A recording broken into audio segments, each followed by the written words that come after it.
يلا كده نسمي بالله. زي ما جربنا مج الكوكيز ومج الكيكة، هنعمل النهاردة مج لذيذ جدا وسهل جدا.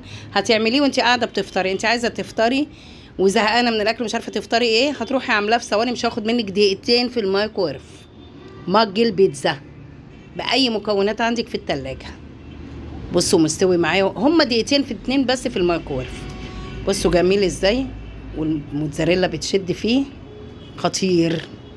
هجيب مج عندي بيخش الميكرويف، هحط فيه معلقتين كبار دقيق او 4 معالق من اللي هما الشاي اللي انا حطيتهم دول. خلاص، وهنحط ذرة ملح، شوية ملح، وهحط نص معلقة بيكنج باودر. ايوه كده. هبتدي بقى اخفف بقى الدقيق ده كده والحلقه بايه، بشويه لبن.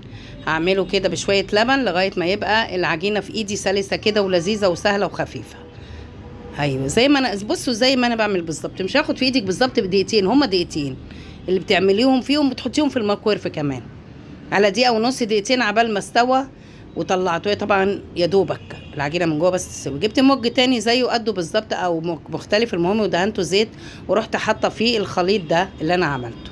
عندك بقى صوص بيتزا اوكي، ما عندكيش صوص بيتزا عندك كاتشب.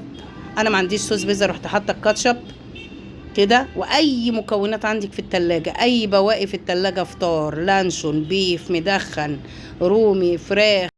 بدأت كده احط اللانشون اللي انا جايباه، اللي هو لانشون مدخن، فراخ، وموتزاريلا، شوية موتزاريلا كده حلوين عشان تمط معاكي.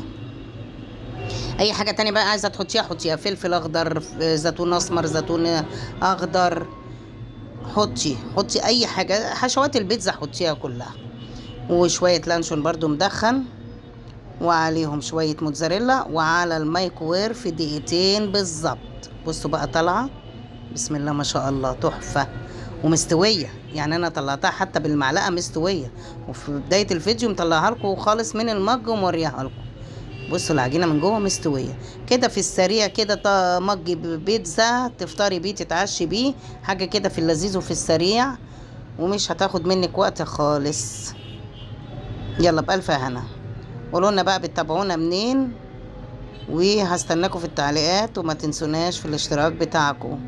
باي باي يا حبايبي.